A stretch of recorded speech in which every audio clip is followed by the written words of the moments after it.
এবং এই দুইয়ের মধ্যে যা কিছু আছে সব কিছুকে আল্লাহর অস্তিত্ব ছাড়া বাকি সব কিছুকে যদি একটি পাল্লায় রাখা হয়, একটি হাতে রাখা হয়, আর লা ইলাহা ইল্লাল্লাহ এই বাক্যকে যদি অপর হাতে অপর পাল্লায় রাখা হয়, তাহলে লা ইলাহা ইল্লাল্লাহর পাল্লা ভারী হবে। এত ওয়েটফুল এই আমল, এত ওজনী এই আমল, এই জিকির। অর্থাৎ আল্লাহ সুবহানাহু ওয়া তাআলা মুসা আলাইহিস সালামকে যে বার্তা দিলেন সেটি হলো লা ইলাহা ইল্লাল্লাহর চাইতে ওজনী, এর চাইতে ওয়েটফুল, এর চাইতে ভারী, এর চাইতে শ্রেষ্ঠ, এর চাইতে মর্যাদাপূর্ণ কোনো জিকির আল্লাহর জমিনে আর নাই।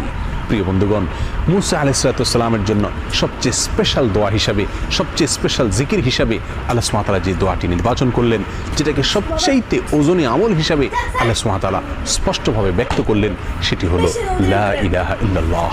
অথচ এই লা ইলাহা ইল্লাল্লাহ এটাকে আমরা খুব সাধারণ একটি জিকির মনে করি, খুব সাধারণ একটি দোয়া মনে করি, আমরা বিশেষ আমল খুঁজে বেড়াই।